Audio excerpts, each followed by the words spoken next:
Y estimados alumnos y alumnas, vamos a comenzar con la primera clase correspondiente a lo que es la fisiología articular, ¿ya? Vamos a ver ciertos conceptos que tienen relación con la unidad 1, tal como ayer les expliqué, era una clase para varios componentes que salían en el programa, que era lo que era la fisiología articular, la artrología, sistemas de referencia, un poquito de movimiento articular. Así que vamos a tratar de ver todo esto en esta clase y espero que quede lo más claro posible. Si no, recuerden siempre cada clase va a haber un foro en donde ustedes pueden preguntarme o bien pueden preguntarme en el momento de la clase por Collaborate, donde voy a estar conectado, o bien escribirme también un correo. Partamos entonces, fisiología articular. Bueno, primero que todo nosotros debemos entender que ustedes son futuros kinesiólogos, estamos dentro de esta ciencia que es la kinesiología. Burdamente, o la definición más simple que hay de kinesiología, es que la kinesiología es el estudio del movimiento humano, ¿cierto? La Confederación Mundial de Terapia Física tiene otra definición mucho más compleja, pero para nuestro entendimiento nos sirve esta que es la más simple, es la etimológica. Kines es movimiento y logos es estudio del movimiento humano. Al final eso hacemos un poquito, porque no tanto, ¿ya? Entonces cuando hablamos de movimiento humano tenemos que tener claro que lo que se mueve en nuestro cuerpo son las articulaciones, ¿cierto? Las articulaciones son las que van a permitir el movimiento de las cadenas rígidas que van a ser nuestros huesos. Si yo hago una flexión de codo, estoy moviendo el radio junto con la ulna sobre el húmero en la articulación húmero-radial, ¿cierto? Y húmero-ulnar. Por ende, donde se genera el movimiento son las articulaciones. Los huesos en sí no se mueven porque son rígidos, ¿ya? Entonces, podríamos definir según esto que la fisiología articular es el estudio de la naturaleza del movimiento de las distintas articulaciones del cuerpo humano, ¿ya? Es estudiar cómo se mueven, por qué se mueven y de qué manera se mueven, ¿ya? Entonces, para poder entender esto es súper importante tener claro qué es una articulación. Según Newman, el libro que yo les dije que debían leer sí o sí, una articulación es la unión y o punto de giro entre dos o más huesos. En el cuerpo tenemos muchas articulaciones, siendo las más clásicas, las que uno más, cuando habla de articulación, la que se le viene a la cabeza es el hombro, el codo, la rodilla, ¿cierto? Inmediatamente. Son porque son articulaciones grandes, pero tenemos también articulaciones muy pequeñas como las que se encuentran entre los huesos del carpo. Tenemos articulaciones entre los dedos, que son las interfalángicas o metacarpofalángicas, ¿ya? Tenemos una infinidad de articulaciones que siempre van a permitir el movimiento o giro, ¿cierto?, entre dos huesos. El área de estudio que se dedica a las articulaciones se va a denominar artrología. Por lo tanto, cuando yo les pregunte qué es la artrología, profe, es el estudio, o sea, es el área de estudio que se dedica a las articulaciones, ¿ya? Estudia también la clasificación, hay muchas clasificaciones de las articulaciones, la estructura y la función de estas, ¿ya? Entonces, las clasificaciones de repente van en función a la estructura o a la función. Existen muchas clasificaciones también de las articulaciones, ¿ya? Entonces, si nosotros lo vemos jerárquicamente, la que está más arriba como la madre de todas las clasificaciones, va a ser esta clasificación basada en la estructura anatómica. Mira, ahí me equivoqué con un acento, va en la O, no en la I. Anatómica y el potencial de movimiento, ¿ya? En base a esto, a esta primera clasificación, nosotros vamos a tener tres grandes tipos de articulaciones, que van a ser las sinartrosis, las anfiartrosis y las diartrosis, o también estas últimas llamadas articulaciones sinoviales. Esta clasificación, fíjense que la describe según el material articular, o sea, qué es lo que hay entre estos dos huesos, la cantidad de movimiento disponible, que es lo que más nos importa a nosotros, por ende nos va a importar la que tenga mayor cantidad de movimiento siempre, de estas tres, la función principal y un par de ejemplos. Entonces, la sinartrosis, partamos por ellas, por las que no vamos a ver. La sinartrosis, su material articular es tejido conjuntivo, ¿ya? O sea, son dos huesos pegados por tejido conjuntivo. O sea, el movimiento disponible ahí va a ser casi nulo. pero es posible que tenga cierta cantidad de movimiento, ¿ya? Como por ejemplo son las suturas del cráneo y las articulaciones alveolodentarias, o sea, donde el diente se encaja en el hueso. La función principal de esta sinartrosis es unir dos huesos formando una unidad funcional. ¿Ya? Va a ayudar a dispersar fuerzas a través de huesos adyacentes, porque la fuerza va a pasar sobre esa articulación, no la va a mover. En nuestro caso, las articulaciones que se mueven, el objetivo de esa articulación es que la fuerza que pasa a través de ella las mueva, porque por eso queremos lograr movimiento. Entonces lo justo, lo opuesto a eso del movimiento, es esta transferencia o dispersión de fuerzas entre dos huesos que estaría dada por la sinartrosis. Luego tenemos las anfiartrosis, que entre ellas tenemos cierto cartílago hialino o fibrocartílago. Normalmente fibrocartílago, porque el cartílago hialino es el que se encuentra en las superficies articulares de las diartrosis. La cantidad de movimiento que hay disponible en este tipo de articulaciones es mínimo o moderado, es muy pequeñito, obviamente más que la sinartrosis y mucho menos que las diartrosis. Algunos ejemplos de dos huesos que estén pegados, ¿cierto?, por cartílago o fibrocartílago van a ser, por ejemplo, el disco intervertebral, ¿ya?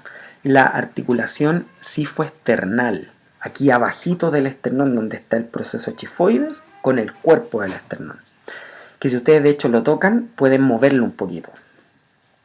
Y la sínfisis púbica, clásicamente en la parte anterior del pubis, ¿cierto? Los dos pubis se juntan por este disco, ¿cierto? Que forma esta sínfisis púbica que tiene un poquito de movimiento, pero se sirve principalmente para disipar fuerzas, ¿ya?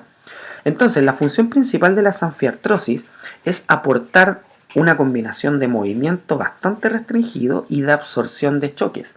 De hecho, el disco intervertebral está hecho para eso, chiquillos, para absorber todas las cargas que tiene la columna en general, tanto cervical, torácica como lumbar. Ahora, donde más formados están los discos es en la zona lumbar, ¿ya? En la zona dorsal y en la zona cervical es como que los discos están medios atrofiados. Donde más disco hay y más generado está es en la zona lumbar. Y además es donde más cargas se reciben. Por eso la mayoría de las personas les duele la zona lumbar. Después viene el dolor cervical y a muy poquita gente le duele la zona dorsal. El dolor dorsal y el dolor cervical normalmente se da por otras cosas, no por problemas discales, ¿ya? Pero en la zona lumbar es muy alto el porcentaje de problemas discales. Y por último, las más importantes en nuestro caso, las diartrosis o articulaciones sinoviales.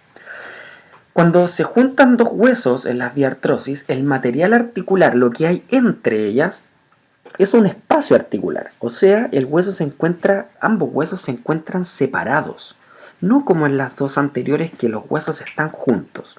Entonces, hay espacio articular real y está lleno de líquido sinovial y rodeado por una cápsula articular que evita que ese líquido sinovial salga, ¿ya?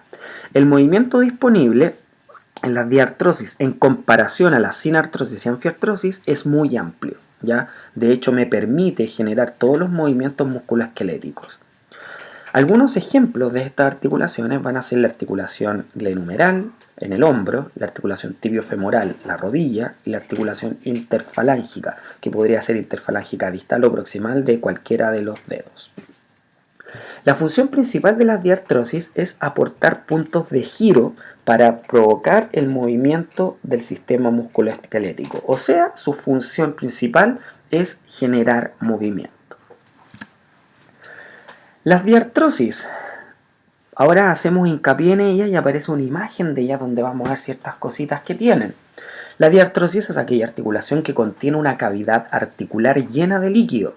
Estas, como dijimos anteriormente, se especializan en el movimiento. También se denominan articulaciones sinoviales ya que contienen este tipo de membrana, que es la membrana sinovial. La membrana sinovial tiene el objetivo principal de producir y fabricar el líquido sinovial a través de la difusión de líquido de una alta densidad de capilares que tiene. Ya la membrana sinovial tiene una alta densidad de arterias y venas en forma de capilares para que estos difundan el agua hacia el espacio articular y pueda lubricarse y también pueda resistir cargas de mejor manera.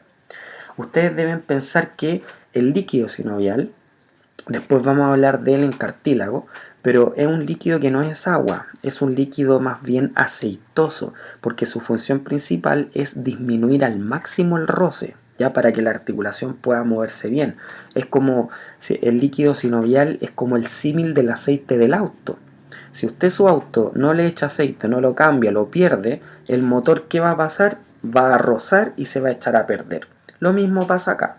¿Ya? Normalmente cuando hay patología articular se pierde una gran cantidad de líquido sinovial y eso hace que la disfunción articular aumente y vaya avanzando constantemente. Una diartrosis siempre, absolutamente siempre debe contener al menos 7 elementos. ¿Ya?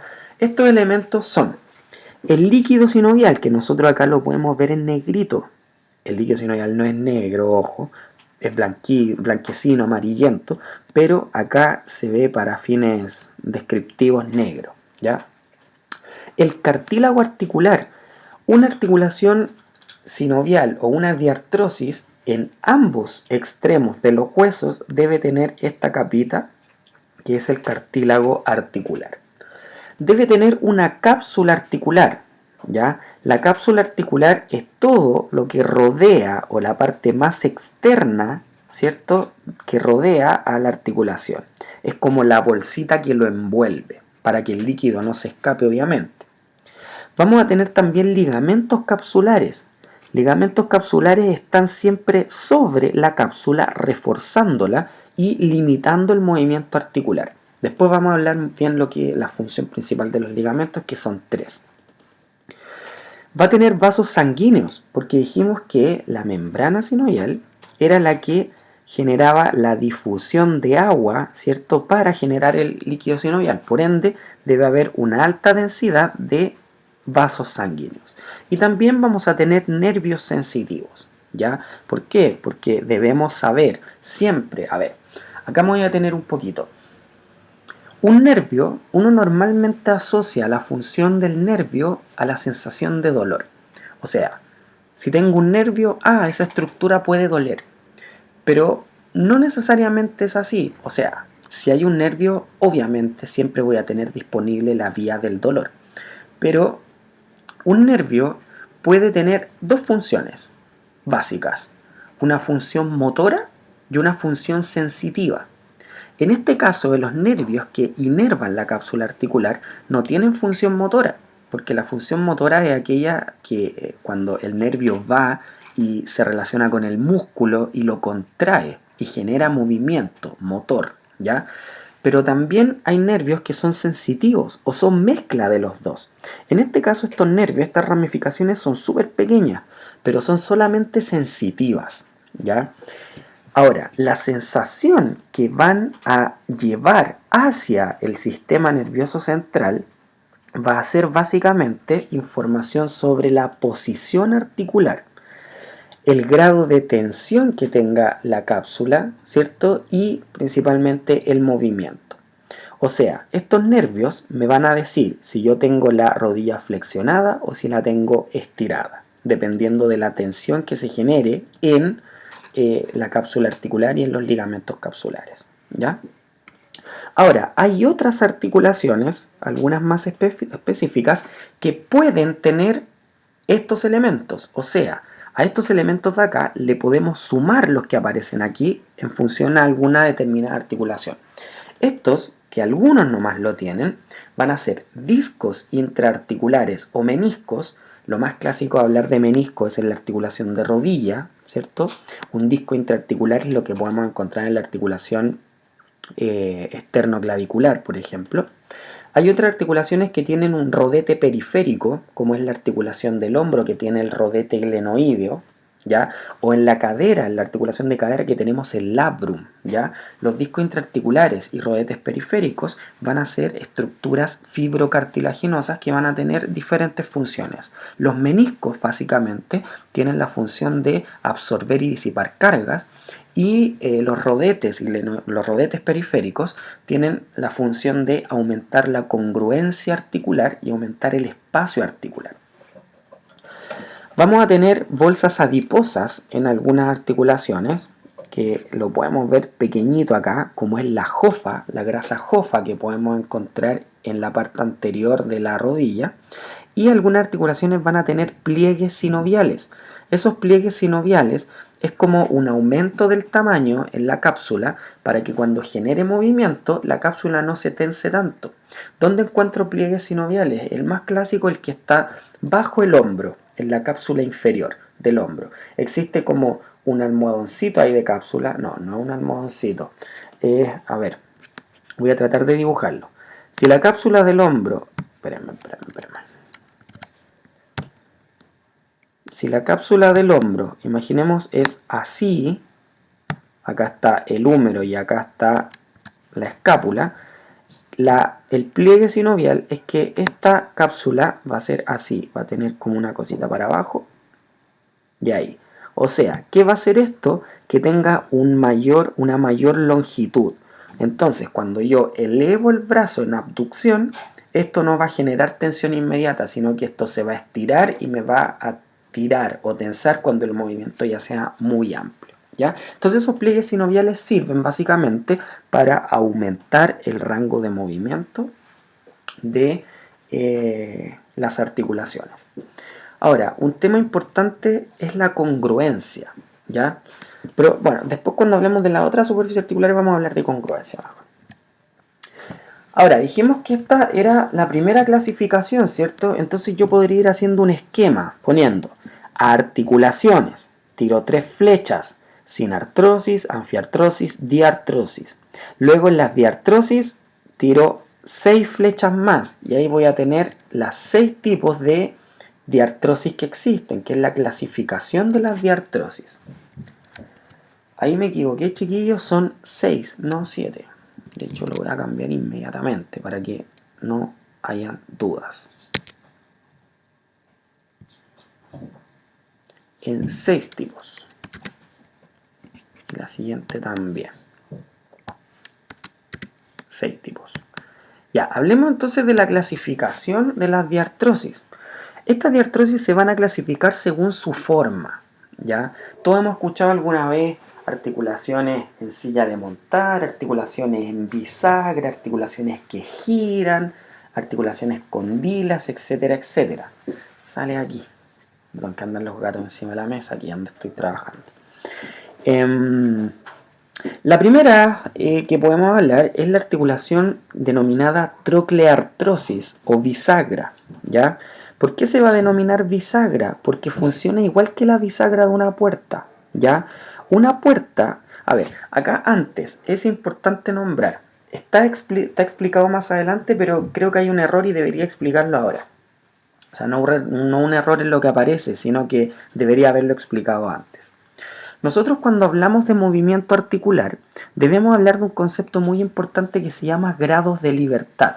Fíjense que acá aparece en negrito 1 grado de libertad, 1 grado de libertad, 3 grados de libertad.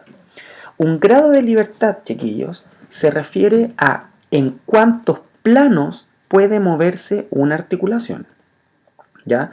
Nosotros sabemos que tenemos 3 planos: el plano sagital, el plano coronal y el plano horizontal. Entonces, dependiendo de en cuántos planos pueda moverse la articulación, nosotros vamos a decir que tiene esos grados de libertad. Por ejemplo, si una articulación puede moverse solamente en el plano sagital, decimos que tiene 1 grado de libertad. Si la articulación puede moverse solo en el plano coronal, decimos que tiene 1 grado de libertad. Pero si tenemos otra articulación que permite moverse en el plano sagital y horizontal, ¿en cuántos planos se mueve? En 2. Por ende tiene 2 grados de libertad. Y los máximos grados de libertad básicos, porque hay otros grados de libertad también, son 3. O sea, movimientos en los 3 planos, ¿ya? Ahí sería, por ejemplo, que la articulación se puede mover en el plano sagital, en el plano coronal y en el plano horizontal, ¿ya? Entonces a eso me refiero cuando hablo de un grado de libertad.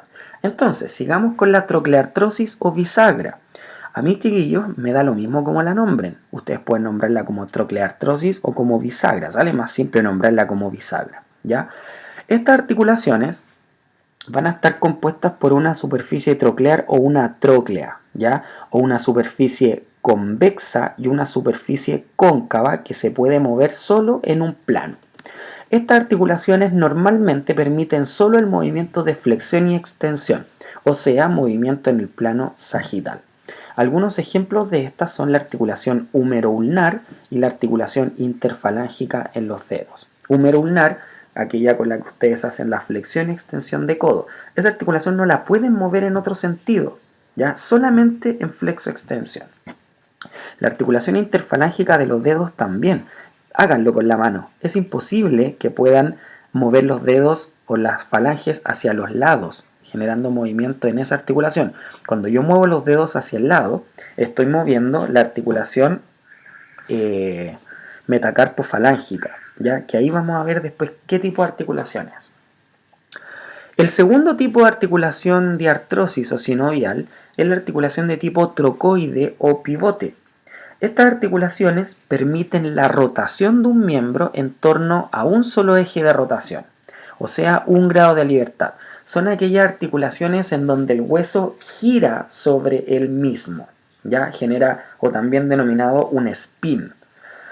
Ejemplos de estas articulaciones son la articulación radioulnar proximal, cuando yo genero la pronación y la supinación, y la articulación atlanto-odontoidea, cuando muevo la cabeza para la derecha o para la izquierda como diciendo no. Ahí el hueso gira sobre su propio eje. Acá podemos ver que el eje está marcado con esta línea y el hueso gira sobre su propio eje, ¿ya? El otro tipo de articulación es la enartrosis o articulaciones esferoideas, ¿ya? Estas articulaciones presentan movimientos en los tres planos: flexión-extensión, abducción-aducción y rotación interna y rotación externa. O sea, se mueven en los tres grados de libertad. Ejemplos de estas articulaciones van a ser la glenumeral y la coxofemoral.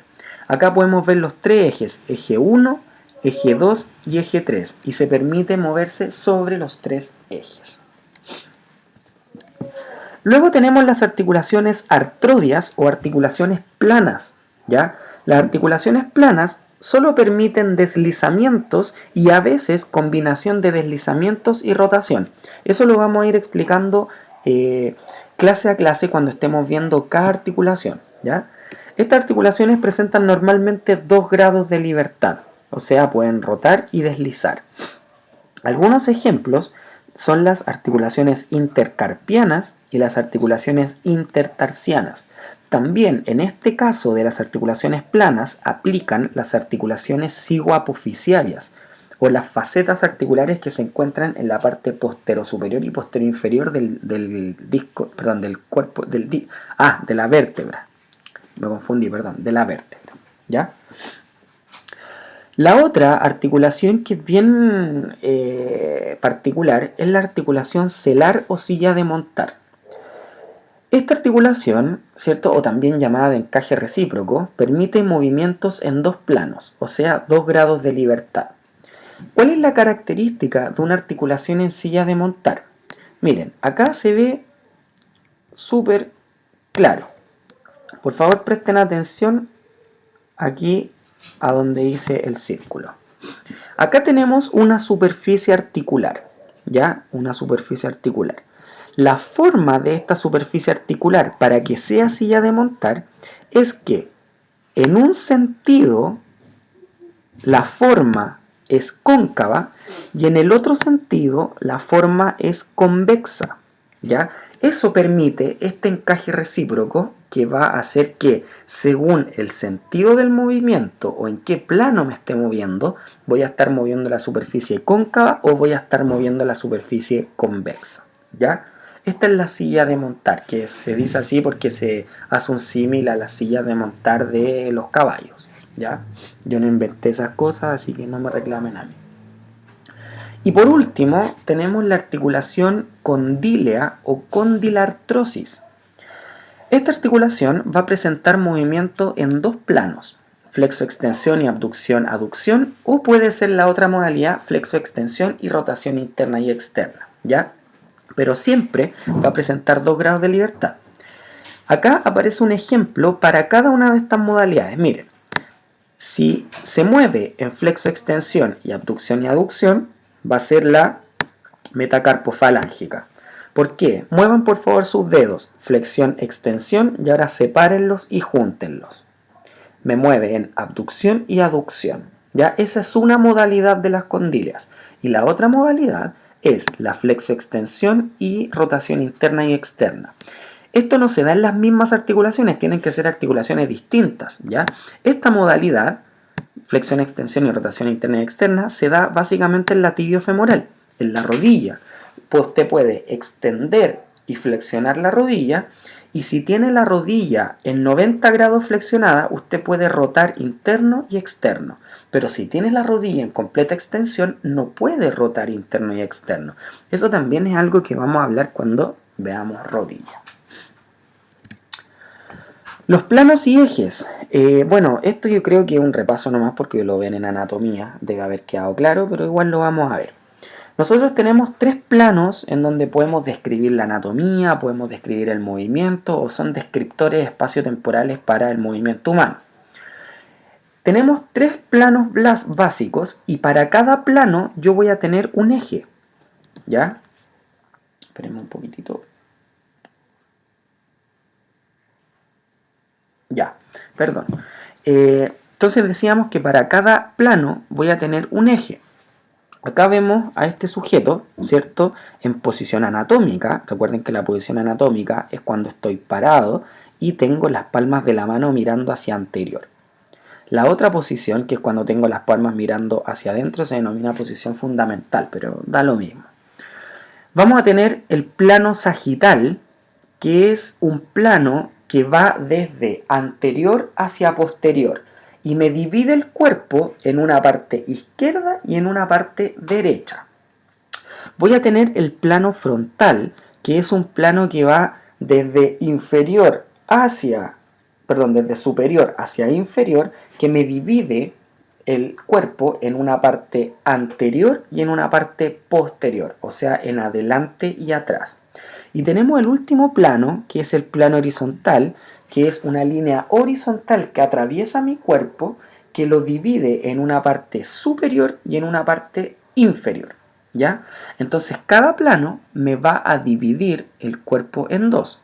Plano sagital en una parte derecha e izquierda, plano frontal en una parte anterior y en una posterior, y el plano horizontal en una parte superior y en una inferior, ¿ya?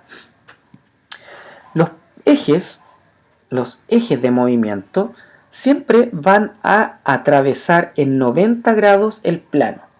O sea, imaginemos que yo tengo a una persona parada aquí. El peor dibujo de persona que van a ver en su vida. Ahí está la persona.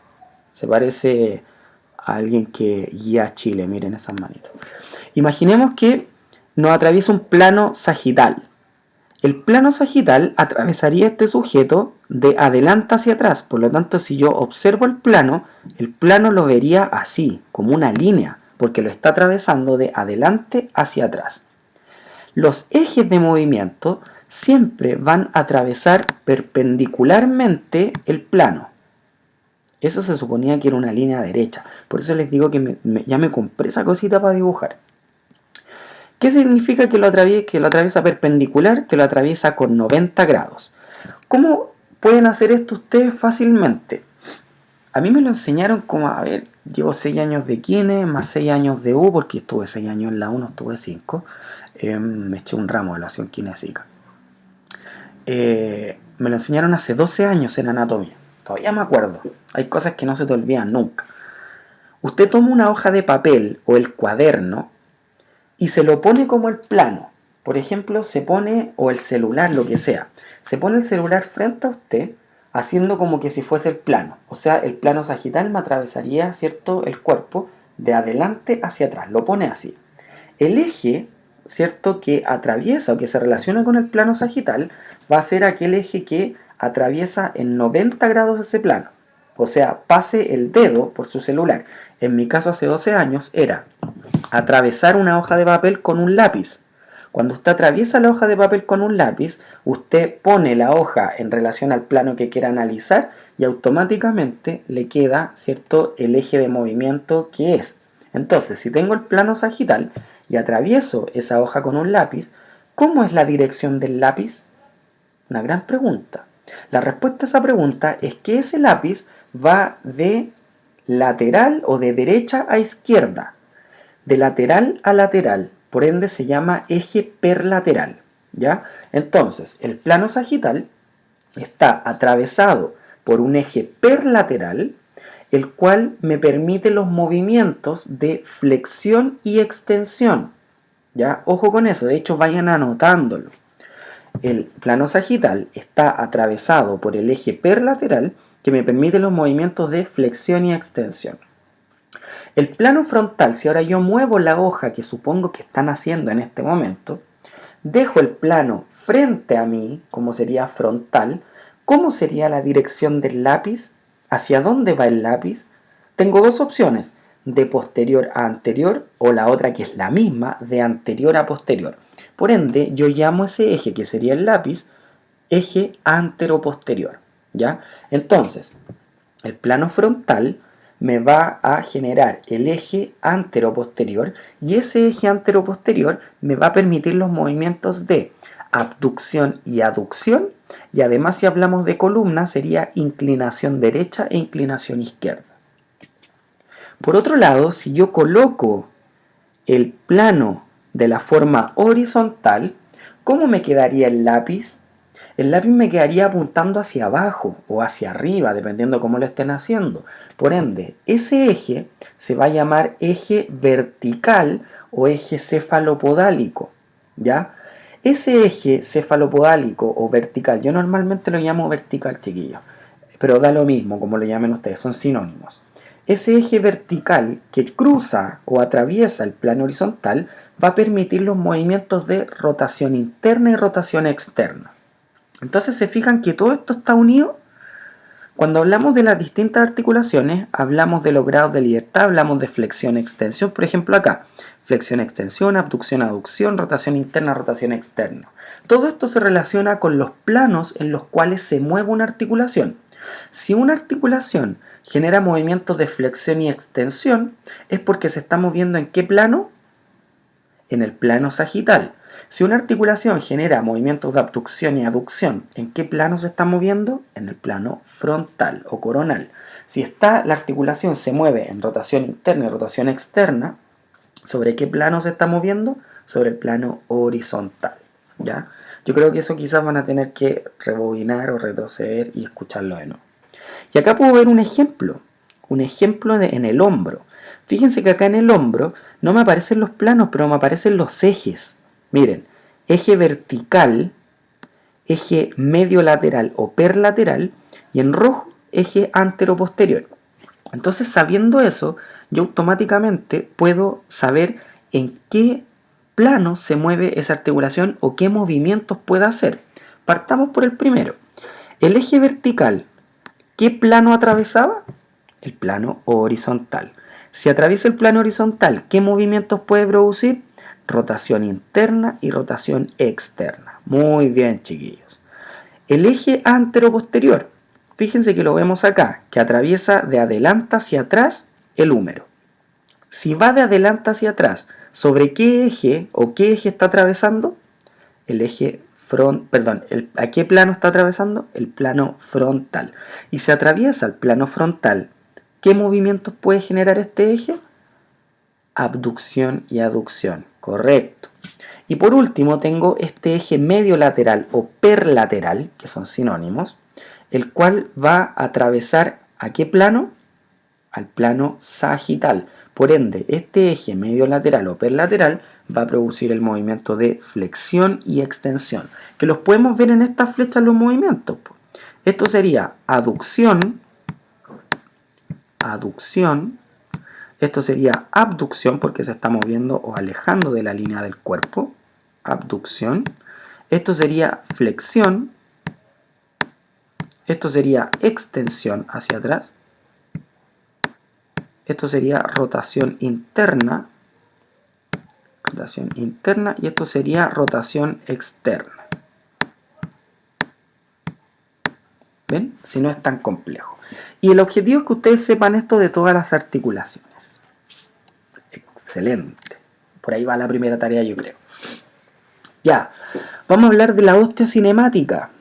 La osteocinemática, que es una palabra de repente medio rimbombante, grande, puede sonar media compleja, es súper simple. La osteocinemática es el movimiento de un hueso con respecto a un eje de rotación. En palabras simples, ¿cómo se mueve un hueso en la osteocinemática? ¿Ya? Entonces, cuando hablamos de osteocinemática, hablamos directamente de movimientos articulares. ¿Ya? Entonces, en esta imagen o en esta diapositiva, estamos analizando la osteocinemática del plano sagital. ¿Ya? En el plano sagital, fíjense que tengo distintos movimientos dependiendo de las distintas articulaciones. Si hablamos, por ejemplo, en el codo, en el hombro, en el codo, en la muñeca, en la rodilla, yo los voy a llamar flexión y extensión. Cuando me muevo así hacia adelante o hacia atrás, esas articulaciones. Cuando muevo la columna, lo voy a llamar también flexión y extensión, pero la columna normalmente aparece un concepto que se llama hiperextensión, que eso lo vamos a ver después en columna, no se preocupen todavía. Dejémoslo como flexión y extensión también. Recuerden, movimiento en el plano sagital, o sea, ¿con qué eje? Perlateral, muy bien. Cuando hablo de tobillo, hay distintas nomenclaturas, lo mismo que en muñeca. Yo le había dicho acá que en muñeca también se podía decir flexión y extensión, pero en muñeca y en tobillo hay otras palabras que son como más correctas de decir según la nomenclatura, como pueden ver ahí, gringa, ¿ya? En el tobillo, cuando la punta del dedo gordo va hacia arriba, yo lo voy a llamar dorsiflexión. Esto es el dorso del pie y esta es la planta del pie. Por lo tanto, me estoy moviendo hacia el sentido del dorso del pie. Por eso se llama dorsiflexión o también se puede llamar flexión dorsal. Cuando me muevo hacia abajo, que acá está, me estoy moviendo en el sentido de la planta. Por lo tanto, se va a llamar plantiflexión o flexión plantar. ¿Ya? Lo mismo va a ocurrir acá en la muñeca. En la muñeca yo puedo definir una parte que se llama dorso de la muñeca, de la mano, perdón, y otra parte que se llama palma de la mano. Entonces, cuando yo me muevo en el sentido de la zona dorsal de la mano, se va a llamar flexión dorsal o dorsiflexión, ¿ya? Y cuando me muevo hacia la palma, se va a llamar plantiflexión, ¿ya? Entonces, dorsiflexión y plantiflexión. Eso es el movimiento en el plano sagital. No requiere ninguna ciencia para entenderlo. Movimiento en el plano frontal. Primero, esto está mal, ¿ya? Consideren solamente los de acá. Cuando muevo el hombro o la cadera, se va a denominar abducción y aducción. La abducción, imaginemos acá que este sujeto tiene una línea media, la abducción es cuando el segmento se aleja de la línea media. Esa es la ABD, abducción. Y la aducción, por otro lado, es cuando el segmento se acerca a esa línea media, la ADD. Lo mismo pasaría con la cadera, abducción, y si la acerco sería la aducción de cadera, ¿ya? En la muñeca tiene otros nombres. En la muñeca yo lo voy a nombrar dependiendo de hacia qué hueso me esté moviendo. Acá en el extremo distal de la muñeca, por la zona del primer dedo, tengo el radio y por el lado de la eminencia hipotenar o del quinto dedo tengo la ulna. Por lo tanto, si yo muevo la mano en la dirección hacia el radio, se va a llamar desviación radial o radialización. Desviación radial o radialización. Y cuando lo muevo hacia la ulna, que sería este caso de acá, este se denomina desviación ulnar o ulnarización, ¿ya? De ulna, del hueso ulna. Anteriormente se llamaba cubitalización cuando se llamaba cubo, pero, perdón, cúbito, no cubo. Sabemos que el hueso ya no se llama cúbito, sino que se llama ulna. Entonces en la muñeca voy a encontrar radialización y ulnarización. En el tronco, cuando me muevo sobre el plano frontal en el tronco, lo voy a denominar inclinación lateral, en este caso derecha, o inclinación lateral, en este caso izquierda. Inclinación lateral, o también se puede denominar flexión lateral. Inclinación lateral o flexión lateral. Flexión lateral también aplica porque es la nomenclatura gringa. Si ustedes traducen bending, significa flexión, ¿ya? Pero para no confundirlos, yo le digo inclinación lateral. Eso no, porque es un movimiento en el plano horizontal, de hecho ahí dice, ¿ya? Y la osteocinemática en el plano horizontal. Acá podemos ver ciertos movimientos de rotación. El hombro, ¿cierto?, puede rotar hacia interno o puede rotar hacia externo, ¿ya? Ahí estoy generando movimiento en el plano horizontal. Al rotar la cabeza también, ¿ya? Cuando hablo de movimiento de cabeza, en este plano digo rotación derecha de cabeza o rotación izquierda de cabeza o cuello, ¿ya? Y en el antebrazo también tengo movimiento en el plano horizontal, en donde voy a denominarlo como supinación y pronación. Por favor, coloquen sus manos hacia adelante. Por favor, háganlo. Cuando tengo las manos hacia adelante y tengo el dedo pulgar apuntando hacia arriba, como el chuchuá, ¿cierto? Eso se denomina pronosupinación neutra. Esa es la posición neutra de antebrazo. Ahora, si yo llevo las dos palmas hacia arriba, eso se denomina supinación. Si llevo las palmas hacia abajo, se denomina pronación, ¿ya? Entonces tenemos supinación, pronación, y la posición intermedia es la pronosupinación neutra. Entonces, eso es con respecto a la osteocinemática, el movimiento que van a tener los segmentos óseos. El hueso completo se va a mover en flexión, en extensión, en abducción, en aducción o en rotaciones. O dependiendo de la articulación de la cual está hablando, puedo nombrarlo de otra manera, como en el caso de la plantiflexión, de la desviación ulnar o desviación radial, etcétera, etcétera. Acá hablo de los conceptos de grado de libertad, pero ya lo vimos, entonces no vamos a indagar mucho sobre eso. Indica en cuántos planos puede moverse una articulación. Eso es el grado de libertad. ¿Cuántos planos puede moverse una articulación? Aquí les dejaba una pequeña actividad que van a respondérmela quizás en el foro si es que les dejo esa tarea. Pero lo más importante es que busquen cuántos grados de libertad tiene una vértebra. Ahí les va a crujir el cráneo. Háganlo, por favor. Y me lo dicen para la clase virtual. Ya. Hay otro concepto súper importante, chiquillos, que es la osteocinemática de las cadenas. Una cadena móvil, ¿ya? Una cadena móvil es cuando tengo dos huesos y una articulación. Aquí. Este es el hueso 1. Hueso 1. Este es el hueso 2. Y esta, obviamente, es la articulación, porque está entre los dos huesos. La osteocinemática de cadenas móviles me va a generar dos conceptos importantes, que es el movimiento en cadena cinemática abierta y el movimiento en cadena cinemática cerrada, ¿ya?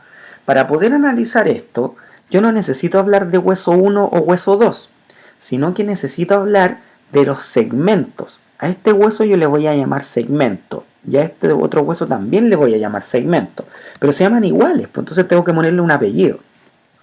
A este hueso 1 yo le voy a poner segmento proximal, y a este otro hueso 2 le voy a poner segmento distal, ¿ya?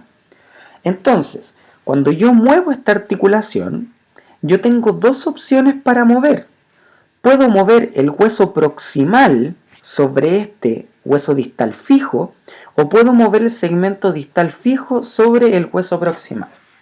Ahora, por favor, quiero que todos hagan lo siguiente. Estén donde estén, ojalá estén sentados. Si están acostados no sirve. Porfa, pónganse, siéntense para que lo analicen y les quede súper claro. Vamos a hacer el ejemplo que aparece acá en la rodilla, que esto es una rodilla.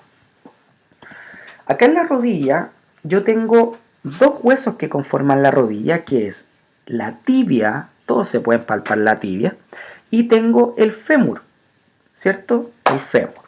Entonces acá en la rodilla yo voy a decir que el segmento distal es la tibia y el segmento proximal es el fémur, ¿ya? Por favor, muevan, hagan una flexoextensión de rodilla con el pie elevado. O sea, están sentados, elevan el pie y hacen flexoextensión. Si yo les pregunto, ¿qué hueso se está moviendo? ¿Cuál me deberían responder así como todo el curso al tiro de una vez? La tibia. Sí, se está moviendo la tibia. La tibia, ¿qué segmento sería? ¿El segmento proximal o el segmento distal? El segmento distal. Muy bien. Entonces, si estoy moviendo el segmento distal sobre el proximal, y fíjense que al hacer esto, mi fémur se queda fijo, no se mueve. Solo se mueve la tibia. Entonces, el segmento distal, que es la tibia, está en movimiento sobre un segmento proximal que se encuentra fijo. Y eso es lo que aparece acá, miren. Segmento distal libre o moviéndose y el segmento proximal fijado, fijo. Cuando yo muevo el segmento distal sobre el proximal fijo, se denomina cadena cinemática abierta.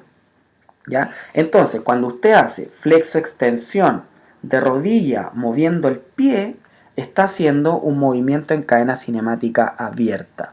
Cuando usted mueve flexoextensión de codo levantando una mancuerna, está haciendo cadena cinemática abierta. Por el contrario, fíjense acá. Ahora miren, y chiquillos, por favor háganlo para que les quede claro. Lo voy a hacer yo, de hecho, me voy a parar. Cuando me paro, tengo, ¿cierto?, la tibia y tengo el fémur. Pónganse por favor adelante de su cama, donde estén, o adelante de una silla. Párense adelante de la silla. Al estar de pie, ahora vamos a sentarnos. Por favor miren su tibia y su fémur. Al sentarme, ¿qué movimiento estoy haciendo? ¿Flexión o extensión de rodilla? Lo voy a hacer de nuevo. Al sentarme, hago una flexión de rodilla, ¿cierto?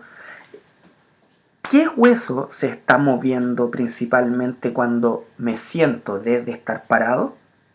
Lo que yo logro ver es que al sentarme, el hueso que se está moviendo principalmente es el fémur sobre la tibia, tal cual como se ve en esta imagen. Estoy parado, me siento, ¿sí? Entonces, en ese caso, ¿qué hueso estoy moviendo? Estoy moviendo el segmento proximal sobre el segmento distal. Cuando muevo el segmento proximal sobre el segmento distal, se denomina movimiento en cadena cinemática cerrada. ¿Ya? Ahora que están sentados, analicen por favor el pararse. Cuando yo me paro, lo que más se mueve es el fémur sobre la tibia fija. Ahí estoy haciendo un movimiento de extensión, ¿cierto? Estoy haciendo una extensión. Pero el hueso que estoy moviendo sigue siendo el fémur, sobre la tibia fija. El fémur es el hueso proximal y la tibia es el hueso distal. Por lo tanto, estoy moviendo el segmento proximal sobre el segmento distal. Eso sería cadena cinemática cerrada.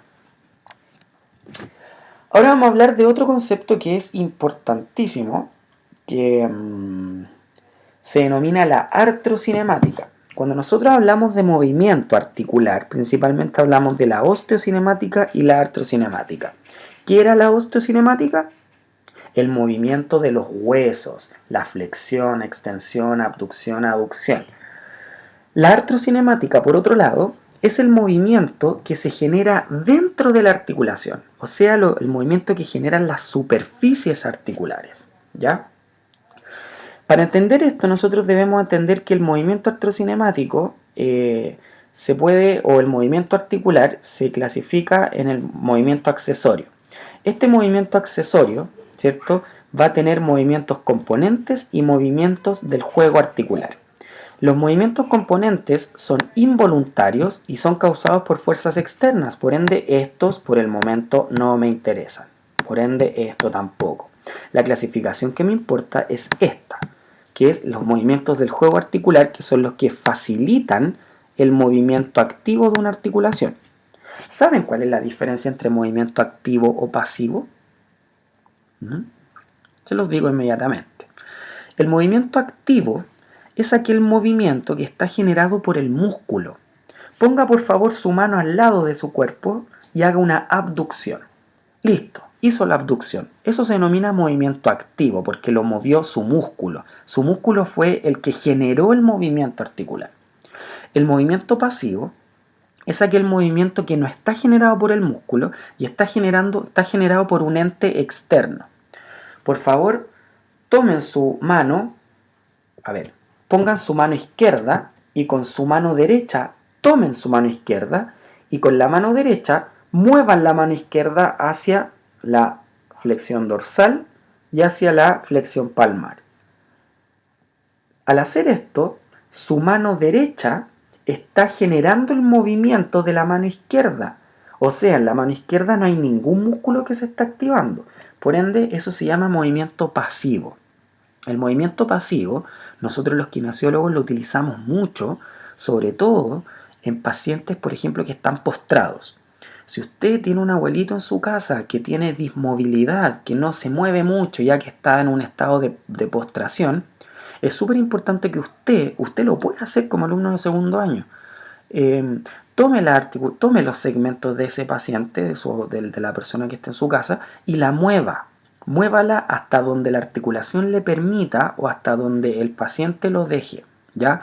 Entonces, cuando usted toma las articulaciones del paciente y las mueve usted, eso se llama movimiento pasivo, ¿ya? Ahora, los movimientos del juego articular van a ser 3. Aquí me gustaría que hicieran como otro esquemita. Va a ser el rodar, el deslizar y el rotar, ¿ya? El último, el rotar, yo normalmente lo denomino como spin, porque rodar y rotar como que se parecen y cuando hablo de repente suenan igual. Ya, vamos a partir hablando del rodar. ¿Cómo se define el rodar? El rodar, según Newman, que es el libro Biblia de la asignatura, se denomina como que múltiples puntos de una superficie articular, que en este caso es la rueda, acá y acá, entran en contacto con múltiples puntos de otra superficie articular que es el suelo. Entonces fíjense que este punto 1 de la rueda toca con el punto 1 del suelo. Este punto 2 de la rueda toca con el punto 2 del suelo a medida que empieza a rodar. El punto 3 con el 3 y así sucesivamente. Entonces el rodar es cuando usted toma una monedita y la hace avanzar por la mesa, ¿cierto? Va rodando. Lo mismo sucede con un auto, por el ejemplo más básico. Al ir andando el auto, su rueda, valga la redundancia, va rodando sobre el suelo, ¿ya? Y eso permite un avance, y un avance permite movimiento, ¿ya? Ese es el rodar, ¿ya? Que quede claro, rodar, varios puntos o múltiples puntos de una superficie articular tocan con múltiples puntos de otra superficie articular. Luego tenemos el movimiento del deslizar. El deslizar no es lo mismo que el rodar, ¿ya? ¿Cuál es la definición del libro? Un solo punto de una superficie articular, o sea, este punto 1 de este cuadrado, entra en contacto con múltiples puntos de otra superficie articular, el suelo. O sea, este punto 1 de la superficie del cuadrado va a tocar con el punto 1 del suelo, va a tocar con el punto 2, va a tocar con el punto 3. Solo este va a tocar con todos los puntos del suelo. O sea, es lo mismo que decir, no sé, para los que manejan, o quizás les ha pasado a más de alguno, van conduciendo, van a 80 kilómetros por hora en una vía de 50 y de repente ven un lomo de toro que no se veía mucho. ¿Qué hacen?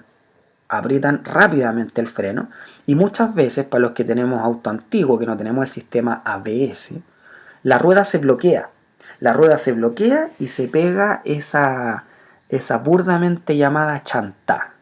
O más simple, cuando usted va andando en bicicleta y frena muy de repente, ¿qué pasa con la rueda? La rueda se bloquea.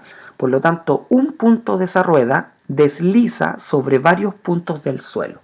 Eso también pasa en la articulación, ¿ya? Así que ya tenemos dos movimientos, rodar y deslizar. El rodar es cuando múltiples puntos de una superficie articular tocan con múltiples puntos de la otra superficie articular. Ahora, el deslizar es cuando un solo punto de una superficie se desliza sobre varios puntos de la otra superficie. Se pega esta llamada chantada. No me lo pueden poner así en la prueba, ¿ya? Y el tercer movimiento es el rotar, o también denominado spin, ¿ya? Rotar o spin. El spin o el rotar es cuando un solo punto de una superficie articular, en este caso la punta de la pirinola, entra en contacto con un solo punto de la otra superficie que sería el suelo. O sea, un punto toca con un solo punto. ¿Cuál sería la única opción de esto? Que este objeto rote sobre sí, rote sobre su propio eje, que sería lo mismo acá. La rueda genera un spin sobre el eje en donde está esta rueda, ¿ya? En las articulaciones vamos a encontrar estos tres tipos de movimientos, ¿ya? Algunas veces mezclados, algunas veces solos, y eso es lo que vamos a ver ahora, ¿ya? Este cuadro me gusta mucho, ¿ya? Porque permite entender muchas cosas bajo mi punto de vista. Primero, para entender la artrocinemática, que es algo que yo les voy a preguntar en todas las articulaciones más adelante, es que deben conocer cuál es la forma de la superficie articular, ¿ya? La forma de la superficie articular. Nosotros tenemos tres tipos de formas.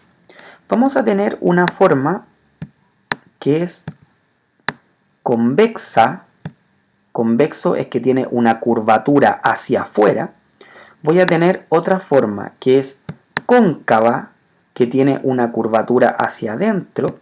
Y voy a tener otra superficie que podría ser, perdón, olvídense de eso, no me resultó, que podría ser plana, tampoco me resultó mucho, pero esto se supone que es plano, totalmente plano, ¿ya? Entonces estos son los tres tipos de superficies que tengo: convexo, cóncavo y plano, ¿ya?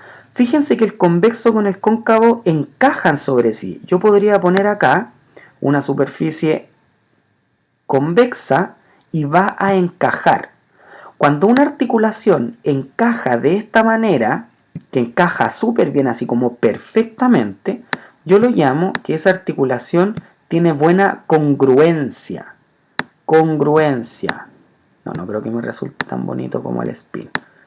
Congruencia, ahí ustedes lo anotan. Congruencia, ¿ya? Entonces, dependiendo de la forma de la superficie articular, ¿cierto? Que tenía la convexa y la cóncava y la plana, las voy a poder clasificar en curvas o planas.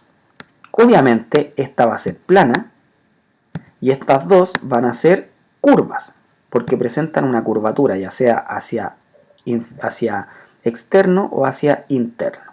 Estas son las curvas, ¿ya? Entonces en las curvas tengo la cóncava y la convexa. Cóncava hacia adentro, convexa hacia afuera. Listo. Cuando yo tengo movimientos de articulaciones que tienen una superficie cóncava y otra convexa, siempre y absolutamente siempre va a existir deslizamientos y rodaduras. Siempre. Y quizás, dependiendo de la articulación, podría tener una rotación. Pero siempre voy a tener deslizamiento y rodadura. Es regla general, siempre. Si yo muevo una superficie convexa sobre una cóncava o una cóncava sobre una convexa, siempre en esa articulación voy a tener un deslizamiento y una rodadura, ¿ya? Por otro lado, y dependiendo de la articulación, podría tener una rotación. Por otro lado, tengo las superficies planas, ¿cierto? Que son así, cuadraditas. No sé por qué me sale eso así, cuadraditas, ¿ya? Como son los huesos del carpo y los huesos del tarso. Estas articulaciones solo van a permitir deslizamientos, ¿ya? Solo deslizamientos y quizás alguna rotación, pero eso es muy rebuscado, ¿ya? Solamente deslizamientos. Esta diapo, chiquillos, es la clave para entender todo lo que vamos a ver de artrocinemática, ¿ya? Luego, un preámbulo a esto. Cuando yo quiero analizar el movimiento de una articulación, absolutamente todas las articulaciones tienen artrocinemática, ¿ya? Entonces yo debo describir la artrocinemática de esa articulación. Por ejemplo, yo debo decir que cuando genero una abducción de hombro, cuando levanto el hombro, en la articulación glenohumeral se genera una rodadura hacia superior y un deslizamiento hacia inferior. Cuando realizo un movimiento de codo, una flexión de codo, yo digo que la ulna realiza un deslizamiento hacia anterior y una rodadura hacia anterior.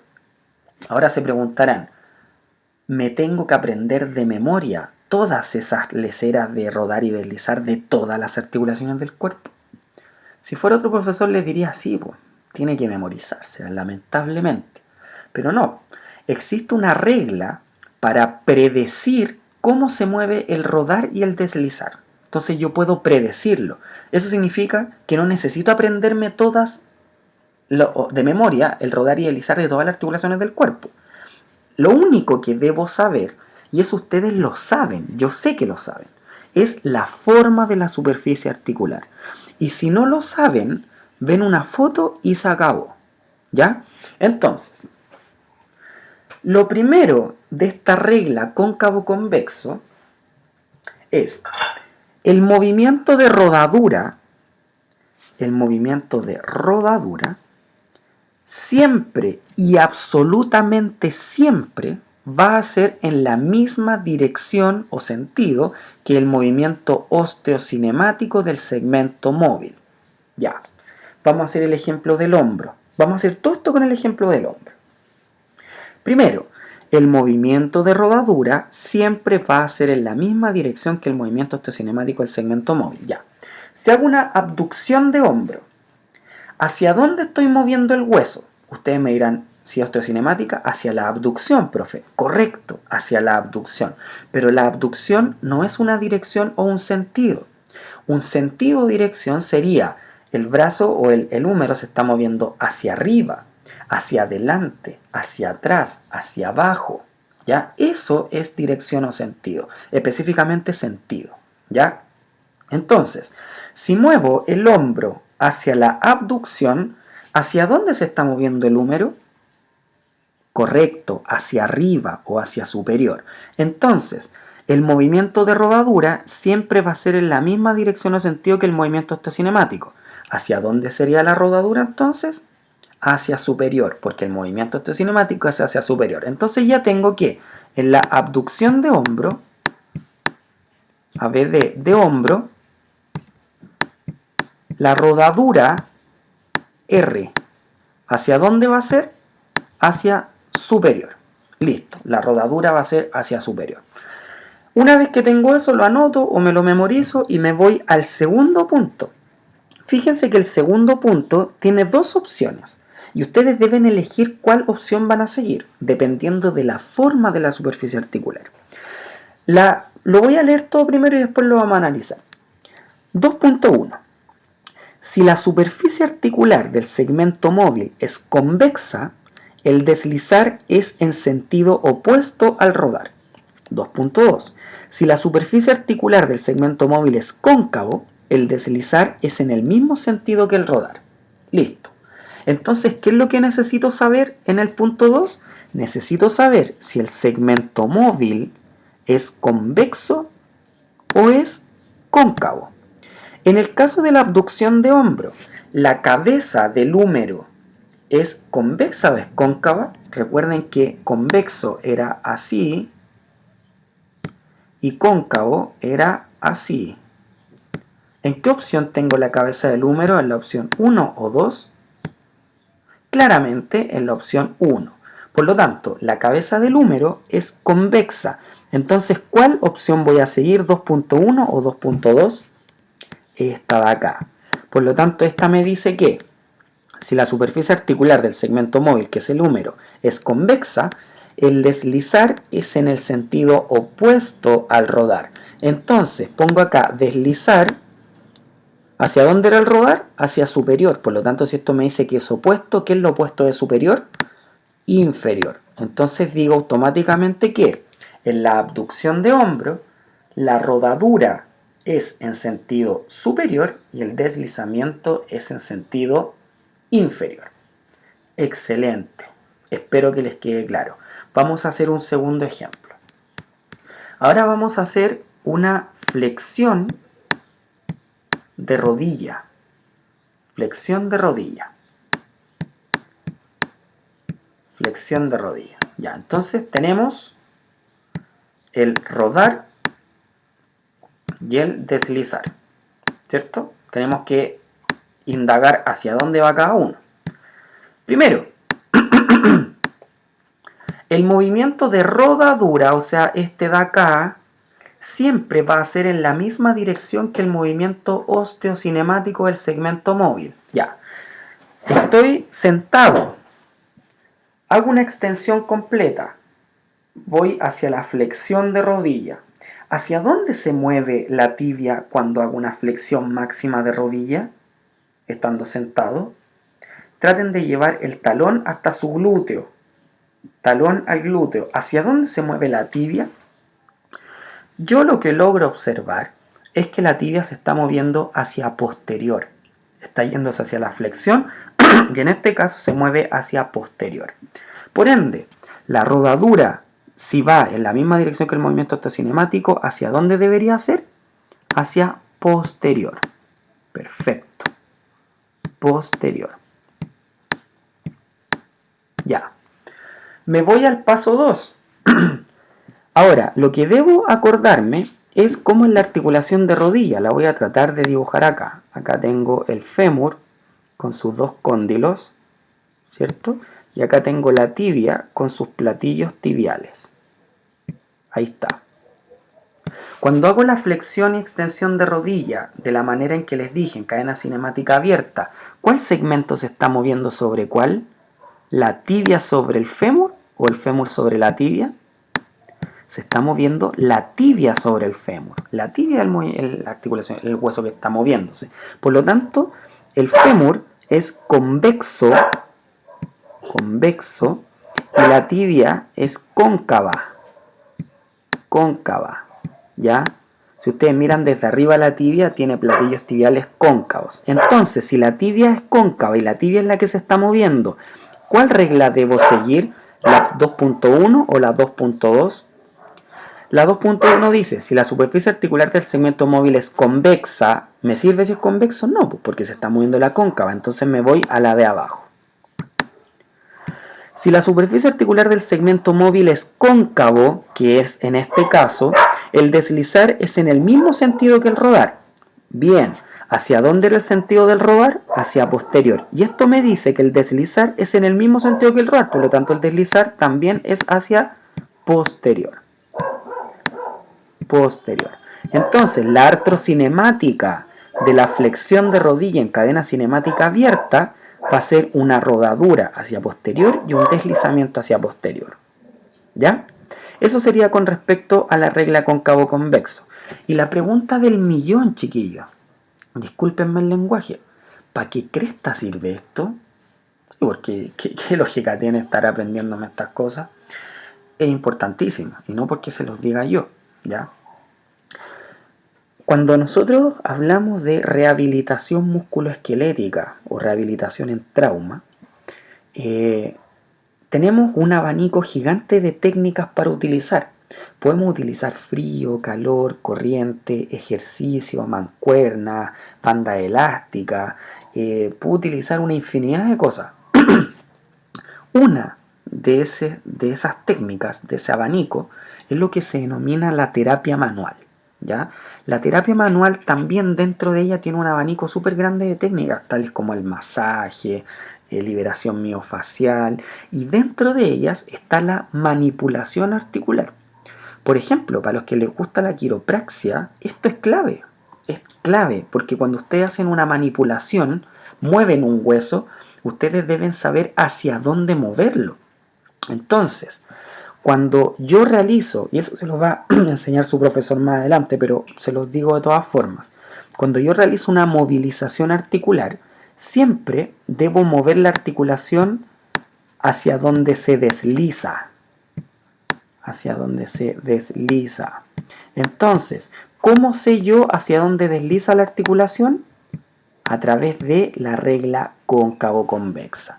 Entonces, todo terapeuta manual y todo quiropráctico, esto lo tiene tatuado en su cerebro. ¿Ya? Así que ojo con eso, para eso nos sirve. ¡Oh! Y se acabó. Parece que fue un poquito larga, ya les dije que hablaba mucho. Eh, Les vuelvo a recordar, cualquier duda o consulta, foro, correo, clase online. Que tengan muy buen día.